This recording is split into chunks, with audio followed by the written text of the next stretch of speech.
The next morning, another beautiful Aussie sunrise, and it was up, up, up and away over the Kuranda rainforest via cable tram.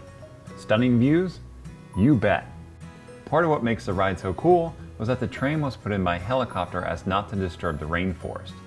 The builders' efforts paid off as the rainforest was untouched and majestic. Just don't look down if you're scared of heights. We hopped off the tram a couple times along the way up to take in some spectacular views, including one that has my favorite natural element, water.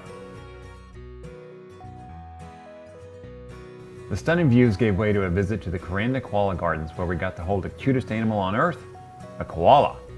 Yes, these guys might sleep 18 to 20 hours a day, but when you're that cute, you can sleep all you want. People will still love you. Here's a hint for you single guys out there. Your face here makes for a great Facebook or Tinder profile photo. Also in the gardens were other Aussie animals like these friendly kangaroos and this python. Yeah, no one wanted to pet the python. Next we headed towards the Australian outback. Along the way we spotted some termite mounds, and as the day was ending we hiked along the stream in search of platypus in the wild.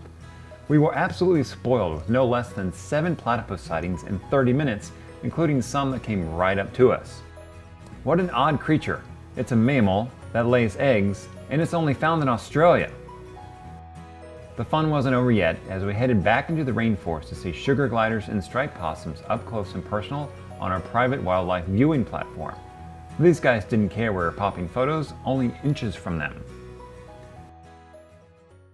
After a long night's rest, we got up the next morning and headed to somewhere I didn't tell the participants about. Surprise! It's a bunch of rocks. Wait for it, bam! There they are, Marimba rock wallabies. These guys also only exist in Australia and were only identified as a new species as recently as 1996. The rock wallabies are cute, hungry, and occasionally a little pushy. This trip participant was really bonding with the rock wallabies. He felt right at home among the animals. However, this lady wasn't going to get pushed around. Quit pinching. Ow! No! You go. The wallabies came out in droves, and we even spied a mother and her joey. After we ran out of wallaby food, we headed out amongst the boulders and saw a dinosaur prince and a peacock that was strutting his stuff. After lunch, we headed to nearby Lake Bryn, which is a volcanic lake formed over 17,000 years ago. It's also home to the freshwater long-finned eels, which travel over half a mile over land to reach a nearby river, then swim down the river, and then swim 2,000 kilometers one way in the open ocean just to give birth to their young. You'd think there'd be an easier way for eels to raise a family in that part of the world. Next up, the Tolga Bat Hospital to learn about mega and microbats. There were bats as small as 8 grams and some as large as these flying foxes. These flying foxes were rescued, lovingly nursed by hand, raised over the course of several months, and then returned to the wild. The dedication of the volunteers at the hospital is intense, as over 500 bats a year are rescued and rehabilitated. Thank you for your dedication, Tolga Bat Hospital, and thanks for the tour.